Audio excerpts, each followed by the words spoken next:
From the STEM Global Action Studios in New Orleans, this is the Let's Talk STEM with SGA's Dr. Calvin Mackie podcast. STEM Global Action is a national leader in creating STEM-based learning activities and delivering them virtually and in communities around the globe to students grades K through 12.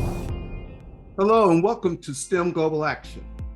We're very excited to bring you another informative conversation today about STEM education and careers and highlight some of the key leaders in the field.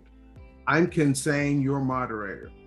Today, we're going to speak with an amazing woman who has changed the scope of STEM education. Before we get into that, let's introduce our host, Dr. Calvin Mackie, the president and CEO of STEM Global Action. Hello, Dr. Mackie. Hey, Brother Ken, it's good to be here, man. I am so excited. We got the great Dr. Carlotta A on here today, so I'm just going to say, let's go. Let's get this thing going. Dr. Berry, thank you for joining us today. Thank you for having me. So, Dr. Berry, among other things, you are an experienced engineer and educator, and you've been committed to seeing more young people of color get involved in STEM education and careers. Tell us about how you came to love math and science, and when did you know you could have a career in engineering? Well, interestingly enough, I was a late bloomer, so I always loved math and science. So I wanted to be a high school math teacher, and my mom was a kindergarten teacher for 30 years. And when I was in high school, I was recruited to a program called En-ROADS, and it was to professionally develop students to do internships for companies. My internship was at Ford Motor Company. And my sophomore year, I had a career coach say, why don't you consider engineering? This was many moons ago, no internet. So the question was, what is an engineer? I thought it was a train conductor. So I walked to the local library, looked up engineer and said, that looks okay. Not quite sure though. So I got a math degree from Spelman and an engineering degree from Georgia Tech because I wanted to make sure that I had something to fall back on in case the engineering didn't work out. Dr. Berry, you said you went to Spelman and you went to Georgia Tech. I mean, yes. That's a whole lot of school. Now that's something called a dual degree program. That's and I know a little something about. I still think I'm banned at Spelman. They took my ID my senior year, so I don't even try to go on campus yet. But talk about that experience, right? Because I believe the person you have become in terms of the professor that you are, that journey had a lot to do with it also. It absolutely did.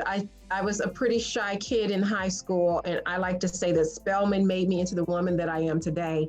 And the way that Spelman groomed me allowed me to be successful at Georgia Tech when I hit multiple roadblocks from the time I arrived on campus until the time I graduated. And I like to tell people, if there was no Spelman, there would have been no Carlotta graduating from Georgia Tech, because I had to have something to hold on to when I was one of the only Black people and women in my engineering classes. And unlike at Spelman, I had professors who did not know my name, did not seem to acknowledge me, and did not really seem to support whether I graduated or not. So it was that developmental time at Spelman that allowed me to become the engineer at Georgia Tech. I love the field, but the way I was being taught and the way it was being portrayed to me did not make it welcoming for me.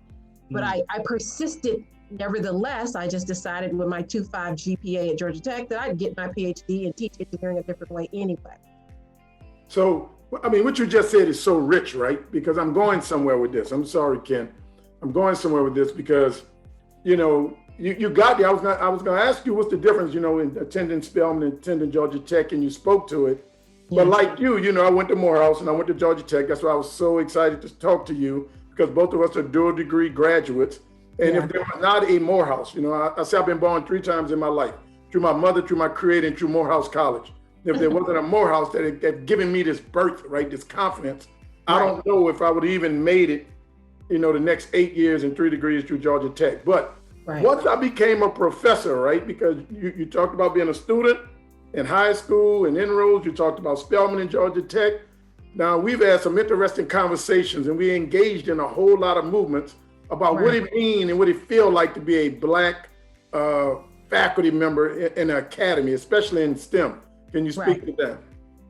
Yeah, I like to tell people I have done the gambit. I've went to a HBCU, I went to a PWI. I've taught at an HBCU, I've taught at a PWI. And no place is perfect. And no matter where I was, I found that, the female students, the minoritized and marginalized students had a tougher road to hoe, right? And that was the whole reason I got my engineering degree. And that's kind of what sustains me, no matter about the microaggressions, the implicit bias, the presumed incompetence. I stay because I am tired of hearing the same stories that I have to share from my time as an undergrad. And I want to see those stories change. And I'm on this side of the wall, I'm trying to do that because I'm trying to make it better. So I tell my students, you're probably never going to have an engineering professor like me again. But there's something unique that I can give to you that others cannot. I've had students I failed in class who came back and said, you were my favorite professor because I knew that you cared. And when I begged you to pass me anyway, you was like, no, baby, but you can take it over and you can get it, right? So I'm trying to be that thing that I didn't have, be the change that I seek, in other words. Tell me about your colleagues, right? Because here you are, you're a professor, and you said, I'm gonna be what you never had. And to be what they never had, that means you have to be different than what is and what is present. So how has your colleagues or even the academy responded to your differentness?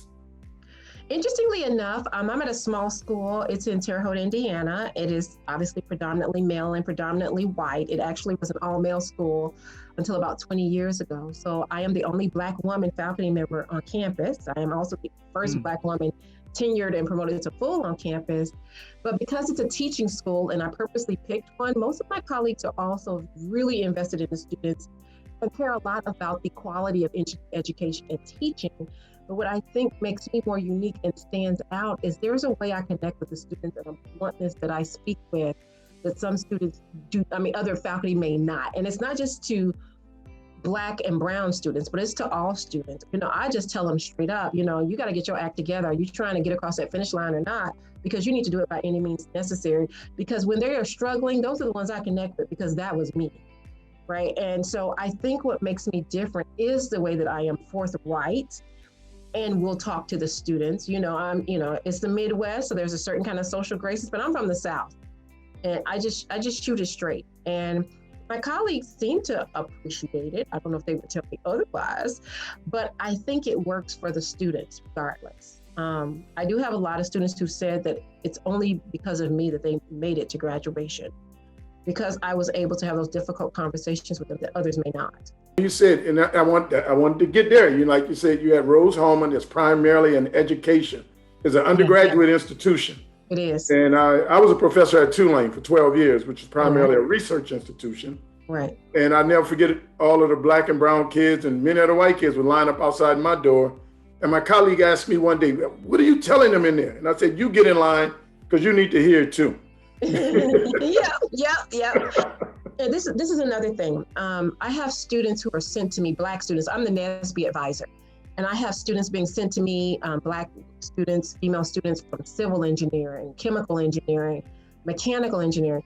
And I was like, why are they sending these students over here? I'm the electrical engineering professor, because I have faculty who will say, well, they're having a problem, so I'm sending them to the Black professor. And what I told them is diversity is important to me, but everybody on this campus needs to be able to speak to every student on this campus, no matter what their needs are. Don't send all the Black and brown students to me, because guess what? No matter what student shows up at my door, no matter what their gender or race is, I talk to them and I support them. Everyone on this campus needs to be able to do that. Don't send all the Black students to me. That's not cool.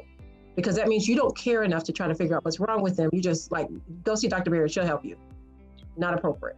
So Dr. Berry, with that, that's a real challenge. So the challenge is that people don't see Black and brown young people as STEM professionals.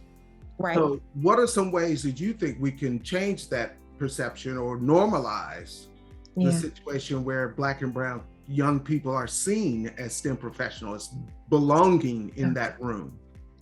I think that the Black and X movement that started during the pandemic and during summer 2020 is a big way we're doing that. Through the work of Black in engineering and Black in robotics, we're trying to normalize and promote seeing more Black STEM professionals. Black in robotics does workshops. We have sponsors like Amazon Robotics who give us funds. So these workshops are at either free or a very low price point.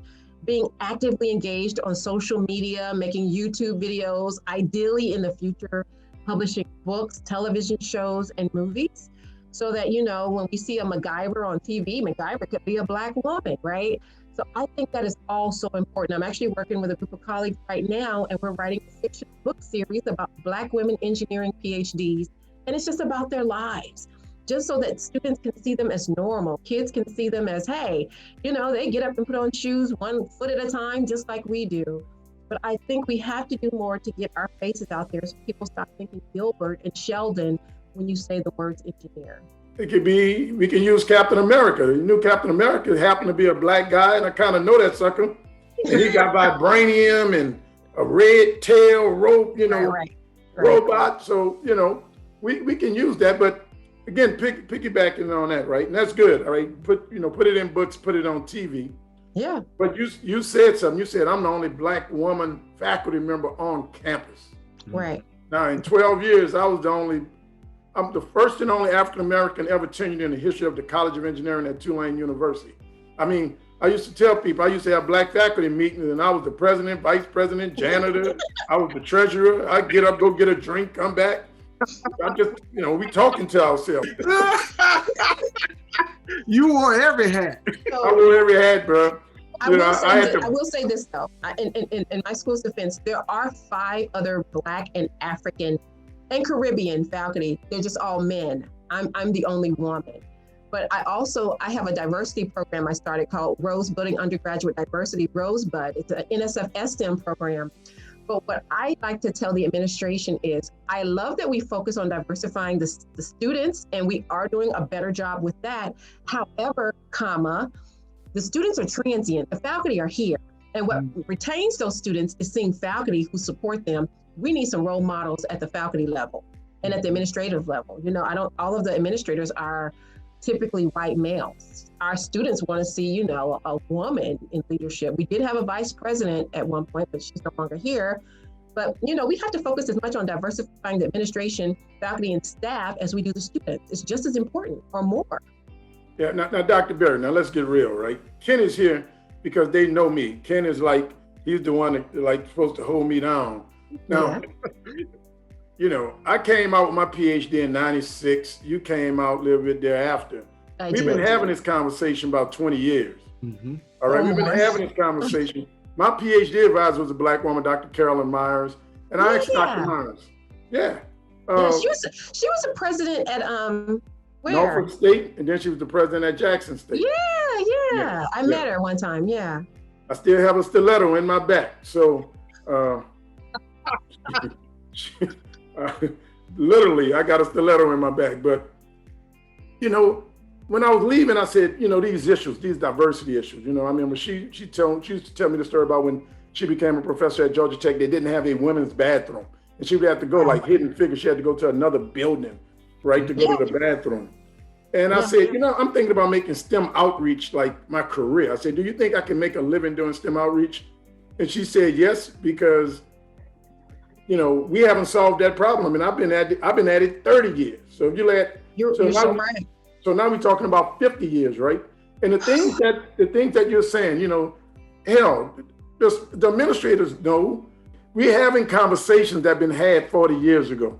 And now we have a lot of our friends, right, that have ascending to presidents, to presidents, to provosts, to deans. Yeah. And what should we expect of them?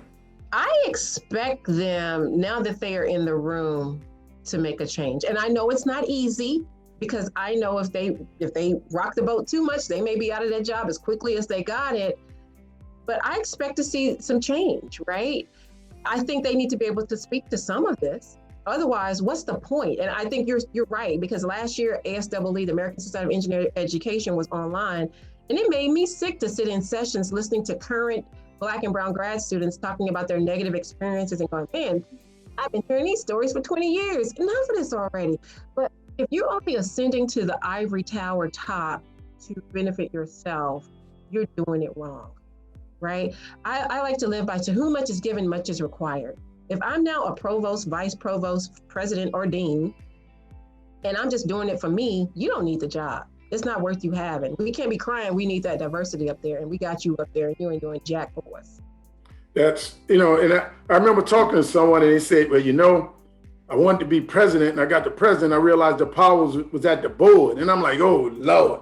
I said, because they told us like, Mackie, calm down, and when you get your PhD, you can say what you want. Then I got my PhD. They said, look, Mackie, shut up now. You got to get tenure. Once you get tenure, then you can say what you want. Then I got tenure. They said, look now, you got to do this because we need you as a chair. And then once you become chair, you can make a difference. Then I became chair. They said, no, man, you got to be the dean. And when you're the dean, that's where the power at. Now my boys, the deans, and they said, well, Mackie, I can't do nothing because, I'm the dean.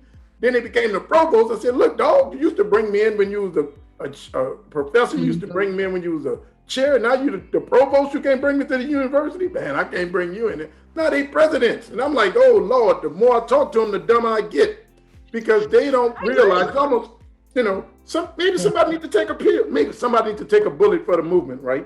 Maybe somebody needs to stand up and say what needs to be said from the president's seat.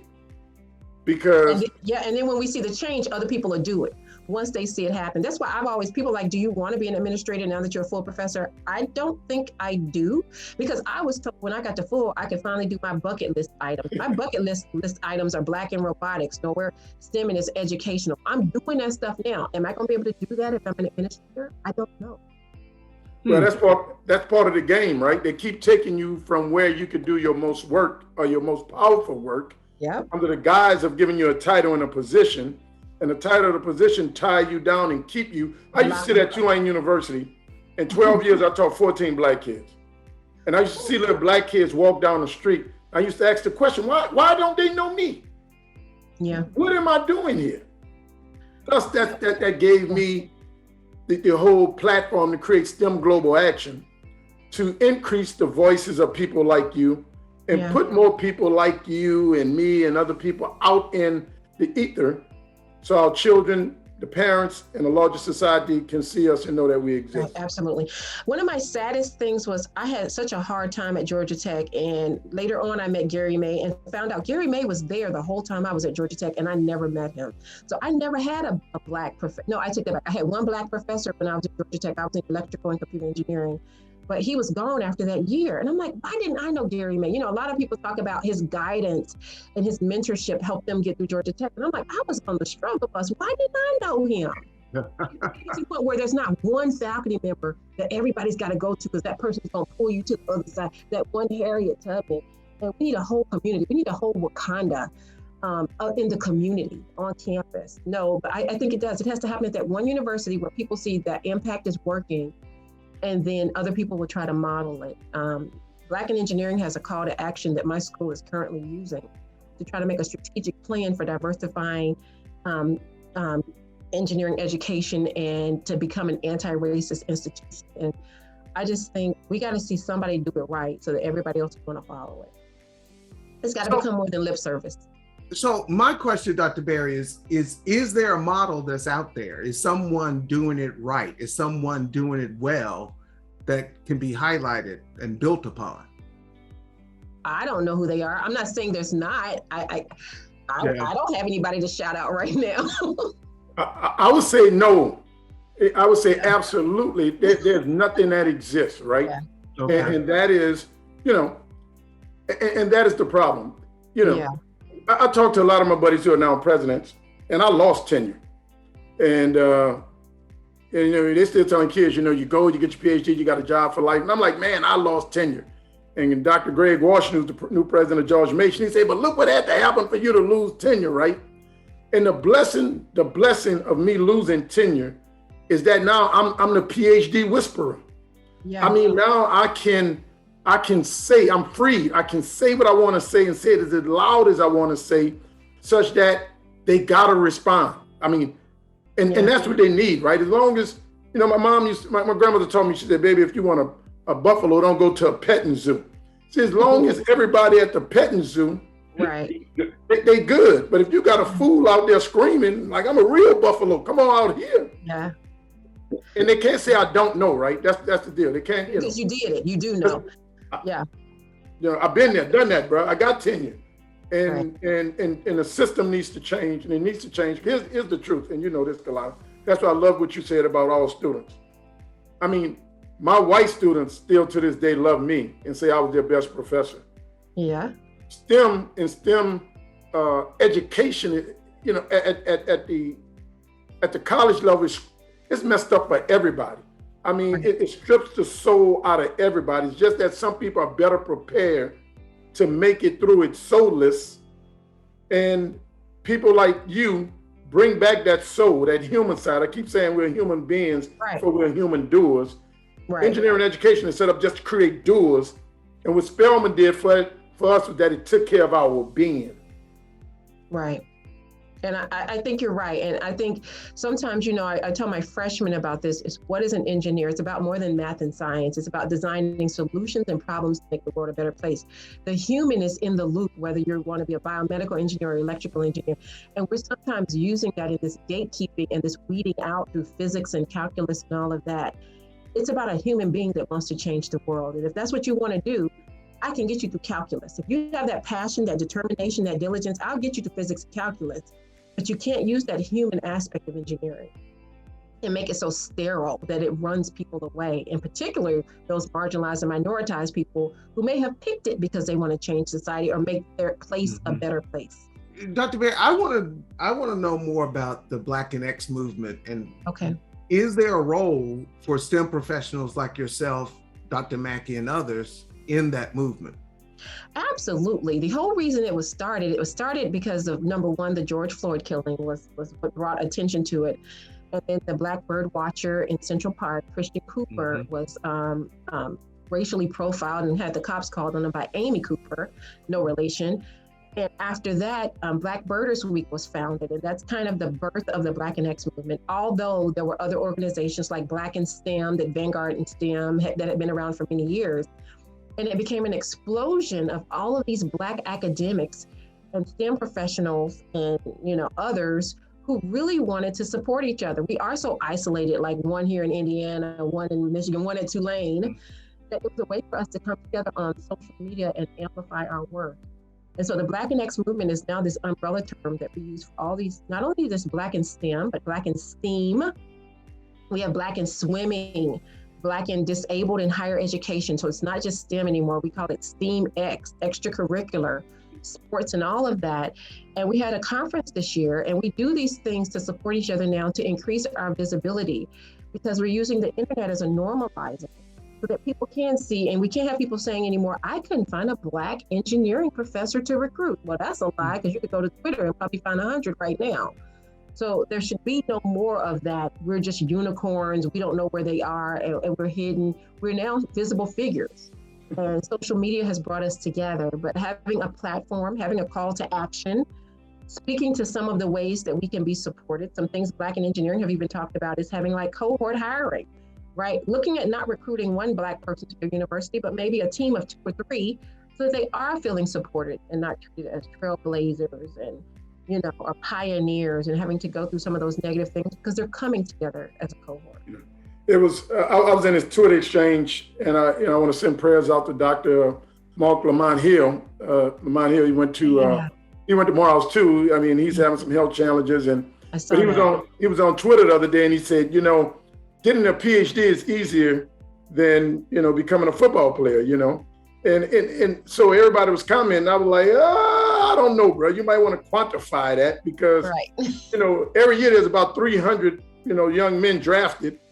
And I don't know, Ken, this is something about us. When you're Black in engineering with PhD, you know your number, right? I know my number. I know in 1996, I was one of 11 Blacks that got a PhD in mechanical engineering. And so when people start looking at the numbers, they say it'll take another 200 years to just even get one professor, you know, at you know, in every department, and you know, in the 330 something engineering schools in the country. So the innovative ideas that social media has allowed people like Dr. Berry and her friends to create, you know, I'm begging them to let me in and all. So that's why I had to bring her here. So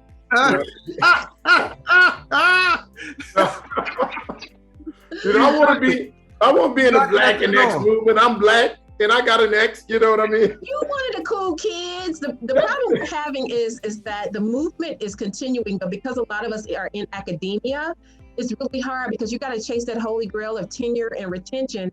So we do things, but probably not as impactful as we could be because everybody is somewhere along that pipeline you just mentioned. If you're tenured, you're trying to get to associate, you're trying to get full, you're trying to get to dean, or you're trying to get tenured. So we're doing things, and you are a member because you're Black and an engineer. You're part of us. It's just we can only move how we can move because everybody still has to pay bills. You know. There you go. You're doing it. It's you got to please both masters at the same time, unfortunately. Yeah, and that's what you said a mouthful, and that's why we got to understand we're separate as the fingers, but as whole as the hand, as Booker T. Washington said. Yeah. And it just can't be Blacks in the academy, right?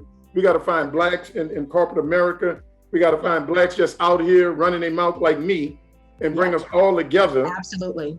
So that we can support each other inside and out. You know, I count it a blessing to have been in the academy, got tossed out, and I'll never forget being at LSU, and there was this big meeting about Black males, and this dean or something showed up from Louisville, and he was talking about the dirt of Black engineering faculties, and the guy was like, you know how hard they are to find, you can't find them, and I'm sitting there, and everybody going, because I'm like, here I am, you know, I left $5 million. I left $5 million in research at Tulane. There's not a school. I mean, 2 schools called me about possibly for a job. And one was Tuskegee and one was my friend up at Syracuse. Mm-hmm. But nah. Yeah. Nah, I raised my hand. I said, you got one right here, man. Yeah, you know, you sound like Dr. Monica Cox. I talk to her about this all the time and about whether your impact is going to be outside the academy or inside the academy.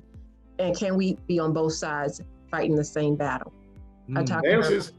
And we're going to have Monica Cox on STEM Global Action podcast. Let's talk STEM, because she has an amazing story to tell. Absolutely. And I continue to encourage her because I've walked that path. Right. You know, and I've walked that path. Ain't too many people just walked away from the academy, right? Because you said we got to pay bills. People keep saying, Mackie, wow, you just turned your back on it. And I said, I realized the solution that I was seeking is not in those buildings, it's in those streets. And that's why we got to get together and continue to fight this battle together. And that is actually the motto for my business. My STEM is for the streets. I think once I got to full professor, I had to take this knowledge I have in the ivory and take it to the streets, because I wasn't touching all the populations I needed to touch just by doing it in the classroom. Now, my STEM is for the streets. Yes. That's it. And that's what I expect out of our friends at these positions, all right? Right. To understand, like, we've created a model now for STEM Nola. We've created a cradle to career pipeline model. So I don't want to hear that you're a president or you're a dean and there are no solutions. No, you choose not to look at solutions. You may be afraid, and understand that, but I am letting them know that you no longer can say that they're not a solution. You no longer can say that there's a model.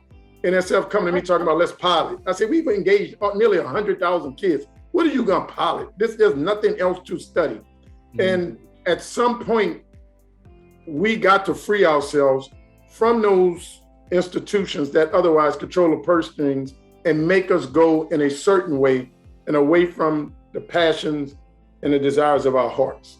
Right. And don't waste my time, right? If I tell you I have a pathway, right, don't ask me to do pilots and collect data. Just give me the funding and let me do what I do.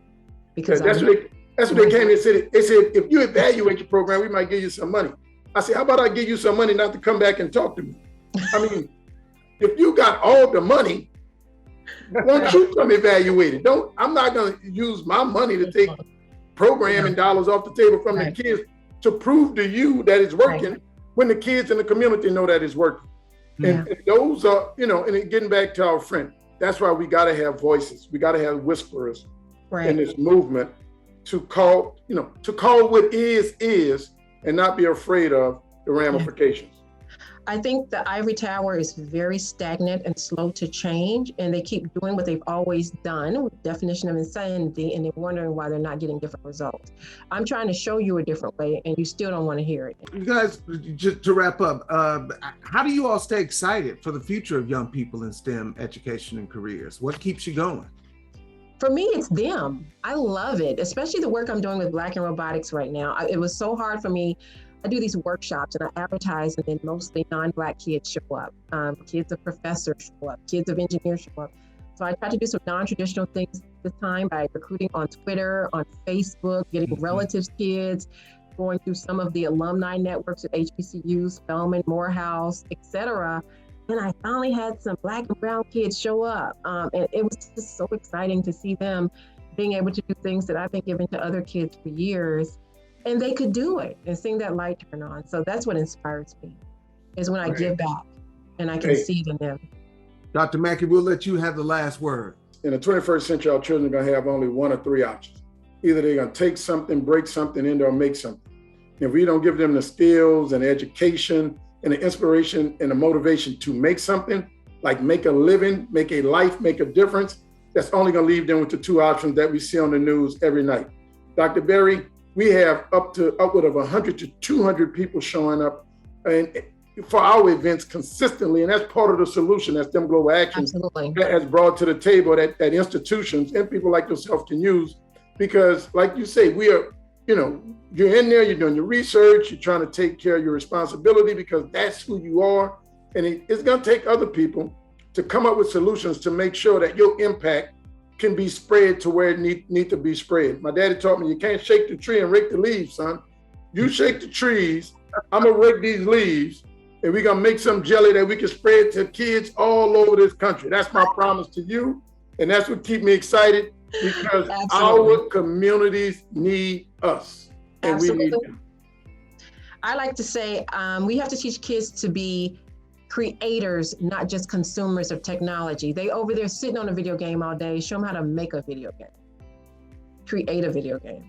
Very good. Very good. Thank you. Thank you so much, Dr. Berry, for coming by and talking STEM with us. That's what we do here. We like to talk STEM. Thank you for having me. Thank you.